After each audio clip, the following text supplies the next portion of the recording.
Hello everyone, this is Sujeet Kumar Jha और इस lecture में मैं कुछ ऐसे क्वेश्चंस को ले लेता हूं जो कमेंट के द्वारा मेरे से पूछे गए हैं। पाथ फाइंडर के कुछ क्वेश्चंस हैं। उनका नाम है, एक का नाम है आदित्य देशमुख जिन्होंने पूछा है बिल्ड योर अंडरस्टैंडिंग का क्वेश्चन में 27, और एक सुरेंद्र कुमार है जिनका क्वेश्चन में 27 और 28 दोनों में इनको परेशानी थी। तो देख लेते हैं क्वेश्चन में 27 और 28। आप लोगों से बस एक ही रिक्वेस्ट है, आप जो भी मेरे से क्वेश्चन पूछते हैं वो वैसे क्वेश्चन पूछें जो नेट पर अवेलेबल नहीं है, और क्योंकि जब जो कोई बना चुका है फिर उसी क्वेश्चन पे दोबारा मेरे से मेहनत करवाइएगा तो मतलब मेरा टाइम जाएगा। आप कहिएगा तो मैं बता दूंगा, वो कोई मैटर नहीं है, लेकिन मेरा टाइम जाएगा।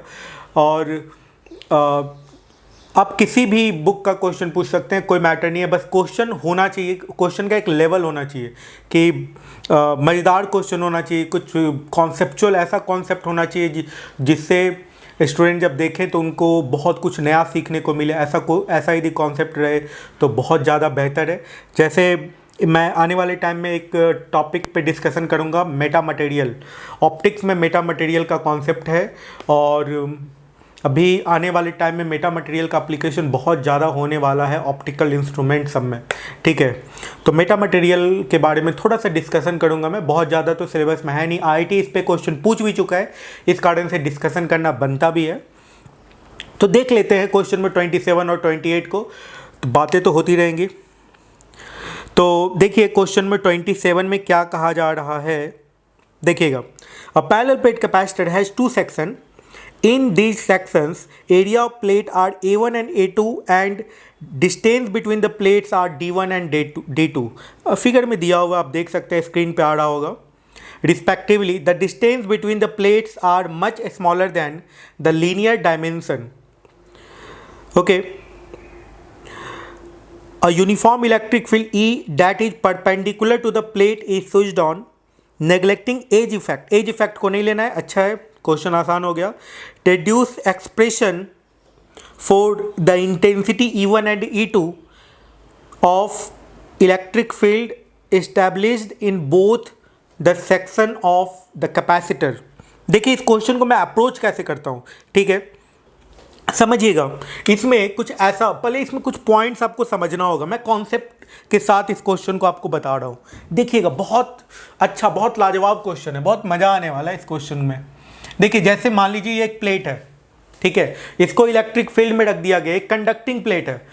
तो ये तो आप जान रहे होंगे, जब इलेक्ट्रिक फील्ड में रखा जाएगा, ठीक है, ई इलेक्ट्रिक फील्ड में रखा जाएगा तो इस पर sigma minus sigma electric charge develop हो जाएगा, minus sigma surface charge density, और इस पे हो जाएगा प्लस सिग्मा, ठीक है। इलेक्ट्रॉन्स इलेक्ट्रिक फील्ड का अपोजिट डायरेक्शन में भागेंगे तो इस सरफेस पे नेगेटिव चार्ज आ जाएगा, इस सरफेस पे पॉजिटिव चार्ज आएगा। इसका माइनस सिग्मा कर दिया हमने, इसका प्लस सिग्मा कर दिया है। अंदर में इलेक्ट्रिक फील्ड का वैल्यू 0 होगा। इसका मतलब है कि सिग्मा बाय एप्सिलॉन नॉट का value, sigma by epsilon not का वैल्यू कितने के बराबर होगा, ई के बराबर हो जाएगा, है ना।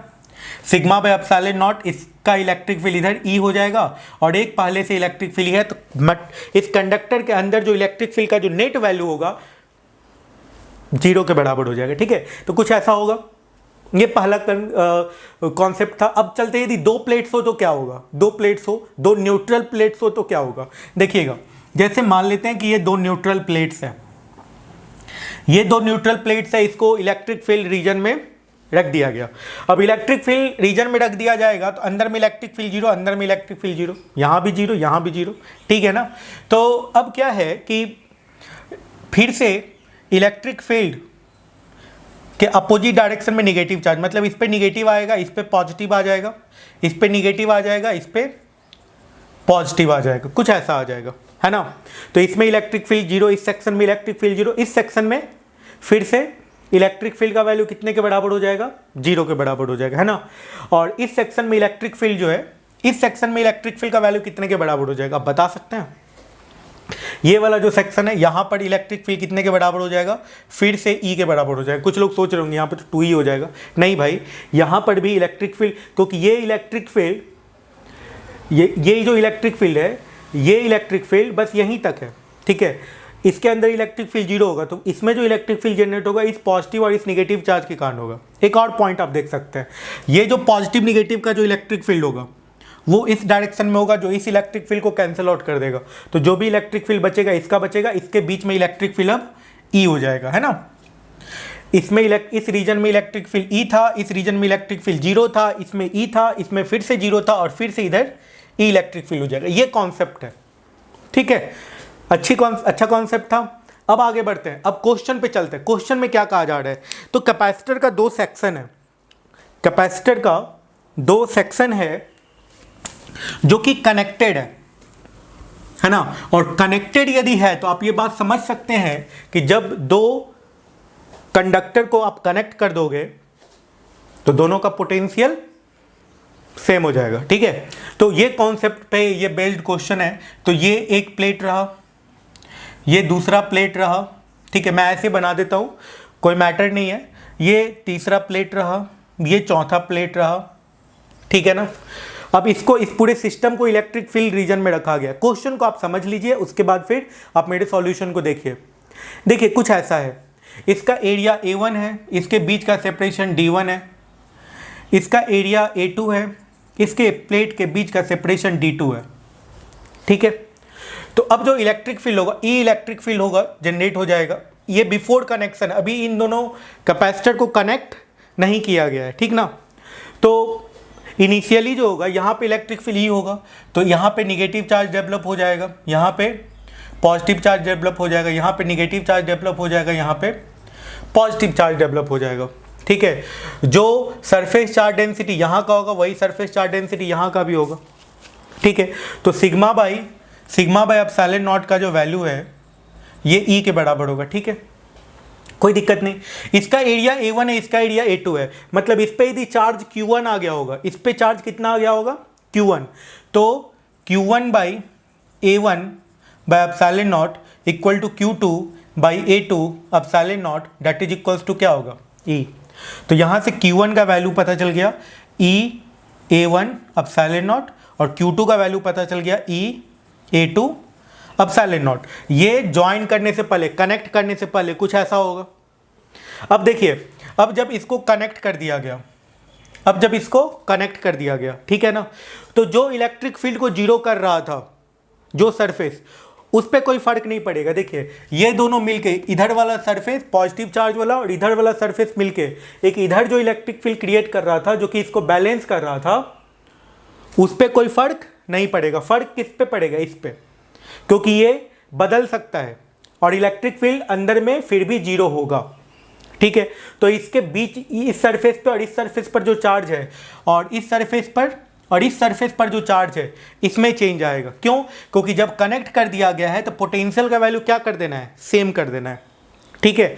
तो पोटेंशियल का वैल्यू सेम कर देना है। तो इसके बीच में यदि इलेक्ट्रिक फील्ड E1 होता है, इसके बीच में यदि इलेक्ट्रिक फील्ड E2 होता है, ठीक है, यदि इसके बीच में इलेक्ट्रिक फील्ड E1 हो जाता है, इसके बीच में इलेक्ट्रिक फील्ड E2 हो जाता है, तो क्या होगा भाई, E1 D1 इक्वल टू क्या हो जाएगा, E2 D2। क्यों? क्योंकि पोटेंशियल का वैल्यू सेम है। तो पोटेंशियल डिफरेंस जब सेम है तो E का जो वैल्यू है V बाई डी के बराबर होगा, है ना। तो E1 इक्वल टू क्या होगा, V by D1 equal to क्या होगा, E2, ठीक है। E1 equal to V by D1 और E2 इक्वल टू हो जाएगा V बाई D2। पोटेंशियल का वैल्यू दोनों के लिए क्या हो जाएगा, सेम हो जाएगा। सही है, अब आगे बढ़ते हैं, ठीक है। तो कनेक्शन के बाद चार्ज को कंजर्व करना है, इसके बीच में इन दोनों को कनेक्ट कर दिया गया, तो इस पे और इस पे जो पॉजिटिव चार्ज है ये कंजर्व रहेगा, इस पे और इस पे जो निगेटिव चार्ज है वो कंजर्व रहेगा। मतलब कनेक्शन के बाद मान लेते हैं इस पे Q1 डैश चार्ज आ गया और इस सरफेस पे Q2 डैश चार्ज आ गया, तो Q1 dash plus Q2 dash का वैल्यू Q1 प्लस Q2 के बराबर हो जाएगा, कोई प्रॉब्लम नहीं। और Q1 और Q2 को क्या लिख सकते हैं, Q को क्या लिख सकते हैं, charge equal to capacity into potential होता है, Q इक्वल टू CV होता है, ठीक है। तो Q इक्वल टू CV वाला फॉर्मूला लगाएंगे और यहाँ से पोटेंशियल का वैल्यू हम लोग कैलकुलेट कर लेंगे, ठीक है। तो कैलकुलेट कर लेते हैं, देखिएगा। तो यहाँ से C1V plus C2V that is equals to आ गया Q1 प्लस Q2। तो Q1 का वैल्यू कितने के बराबर था, E A1 एप्सिलॉन नॉट, ठीक है ना। तो E एप्सिलॉन नॉट दोनों में से कॉमन आ जाएगा, तो E epsilon not common A1 plus A2। ये इंपॉर्टेंट, बहुत इंपॉर्टेंट कॉन्सेप्ट है। जब कैपेसिटर को इलेक्ट्रिक फील्ड में रख दिया जाता है तो क्या होता है ना। तो ये V का वैल्यू पता चल गया, E epsilon not A1 plus A2 by C1 plus C2।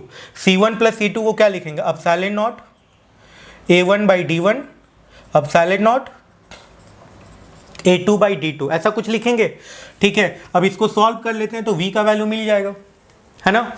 तो ये कितने के बराबर है, एप्सिलॉन नॉट कट जाएगा, एप्सिलॉन नॉट कटेगा, ये आ जाएगा E D1 D2 by A2 D1 A2 D1, A1 D2 और A2 D1, A1 D2 A2 D1, है ना। A1 D2 A2 D1 और ऊपर चला गया D1 इंटू D2 और ऊपर में है A1 प्लस A2 पहले से मौजूद है। तो ये पोटेंशियल का वैल्यू पता चल गया। तो E1 कितने के बराबर आ गया, V बाई D1, है ना।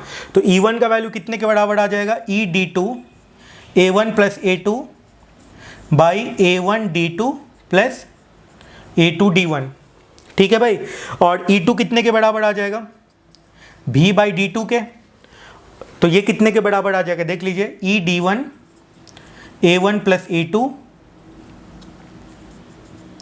By A1 D2 plus A2 D1।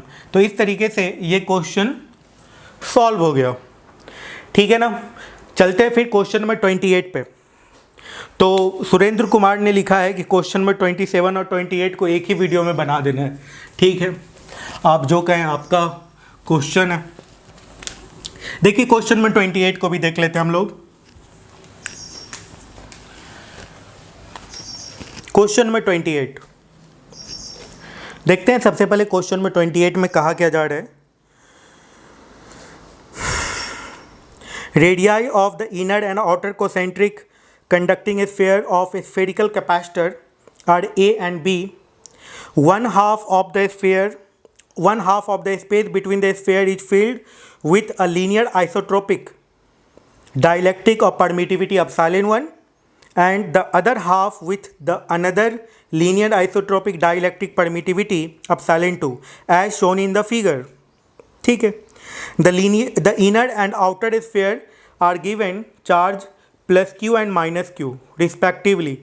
Find expression for electric field in both the dielectrics and potential difference between the capacitor। अरे ये तो आसान क्वेश्चन है, आपसे बनना चाहिए था सुरेंद्र।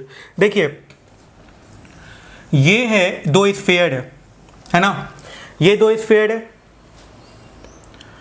अब इस मीडियम में एप्सिलॉन 1 परमिटिविटी कहा जा रहा है, इस मीडियम में एप्सिलॉन 2 परमिटिविटी कहा जा रहा है। ये मीडियम में एप्सिलॉन 1 परमिटिविटी का मटेरियल है, डाइलेक्ट्रिक है, और इसमें एप्सिलॉन 2 मीडियम का डाइलेक्ट्रिक है। ये एक स्फेरिकल कैपेसिटर है।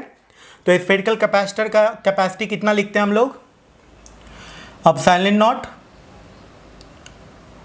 ऐसे 4 pi epsilon naught A B by B minus A, ऐसा ही लिखते हैं ना, यही ना कैपेसिटी होता है, ठीक है। तो यहाँ पे परमिटिविटी एप्सिलॉन 1 और एप्सिलॉन 2 है। तो इस केस के लिए कैपेसिटी क्या लिखेंगे, 4 pi epsilon equivalent A B by B minus A, ऐसा लिखेंगे, ठीक है ना। और ये एक टाइप का क्या हो गया, सीरीज परमिटिविटी का पैरेलल कॉम्बिनेशन हो गया ना, ठीक है। अब देख सकते हैं यहाँ का पोटेंशियल यदि V1 मानते हैं, यहाँ का पोटेंशियल V2 मानते हैं, इसके बीच में जो डिस्टेंस हो जाएगा वो B माइनस ए हो जाएगा। मतलब इस मीडियम में जो इलेक्ट्रिक फील्ड होगा वही सेम इलेक्ट्रिक फील्ड इस मीडियम में भी होगा, क्योंकि यदि E1 लिखते हैं E2 लिखते हैं तो E1 equals to E2 equals to क्या हो सकता है, क्या हो सकता है, इलेक्ट्रिक फील्ड यदि ऐसे है तो V1 minus V2 by B minus A, ऐसा कुछ हो सकता है। इलेक्ट्रिक फील्ड इक्वल टू क्या होगा, पोटेंशियल डिफरेंस बाय डिस्टेंस। तो जो पोटेंशियल ये कंडक्टिंग स्फीयर है ना, तो जो पोटेंशियल यहाँ पे होगा वही यहाँ पे होगा, वही यहाँ पे होगा, हर जगह इस स्फीयर पे सेम पोटेंशियल होगा, इस स्फीयर पे भी सेम पोटेंशियल होगा। तो potential difference V1 minus V2 इस मीडियम के लिए भी सेम होगा, इस मीडियम के लिए भी सेम होगा। सेपरेशन B माइनस ए इसके लिए भी है, इसके लिए भी है। तो इलेक्ट्रिक फील्ड क्या होगा, क्लियर, सेम आएगा, ओके। अब देखिए इलेक्ट्रिक फील्ड सेम आएगा, लेकिन कितना आएगा। इलेक्ट्रिक फील्ड का यदि इक्वेशन लिखना चाहते हैं तो लिख सकते हैं, बहुत आसान है, 1/4 pi epsilon not relative permittivity की जरूरत नहीं है, मीडियम का परमिटिविटी दिया हुआ है, तो एप्सिलॉन इक्विवेलेंट और ये आ जाएगा क्यू बाई डिस्टेंस का स्क्वायर, है ना। आप यदि वेक्टर में लिखना चाहते हैं तो इसको आर क्यूब इंटू यहाँ पे वेक्टर आर लिख सकते हैं, वेक्टर में लिखना चाहते हैं क्योंकि इस तरीके से इलेक्ट्रिक फील्ड क्रिएट होगा तो वेक्टर में लिखना ज़्यादा अच्छा होगा, है ना। तो अब ये चीज़ हो सकता है, सही है, इस मीडियम के बीच में कुछ इस तरीके से इलेक्ट्रिक फील्ड होगा।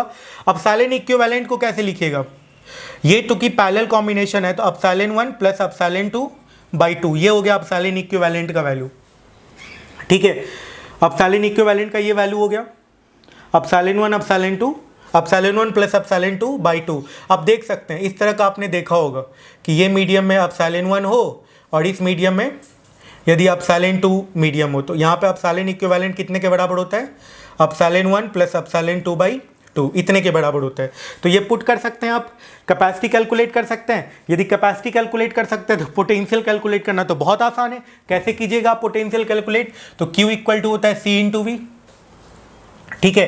तो यहाँ पे Q का वैल्यू दिया हुआ है, ठीक है। C इक्विवेलेंट आप यहाँ से लिख दीजिएगा ये पुट करके, तो C इक्विवेलेंट का वैल्यू कितने के बराबर, ये तो समझ गए होंगे ना, ठीक है।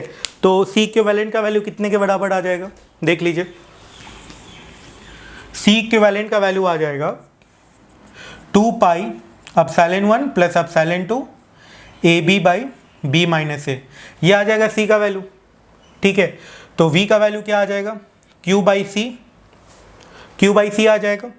तो ये कितने के बराबर आ जाएगा देख लीजिए, तो Q into B minus A by 2 pi epsilon 1 plus epsilon 2 into AB के बराबर आ जाएगा, ये आ जाएगा, ठीक है। तो आप इस तरीके से पोटेंशियल का वैल्यू कैलकुलेट कर सकते हैं, ठीक है। और इलेक्ट्रिक फील्ड में आप वही इलेक्ट्रिक फील्ड में क्या पुट कर देना है, 1/4 pi epsilon equivalent Q by r cube into vector r, ये पुट कर देना एप्सिलॉन इक्विवेलेंट की जगह पे ये वाला। चलिए फिर नेक्स्ट क्वेश्चन पे अब चलते हैं हम लोग।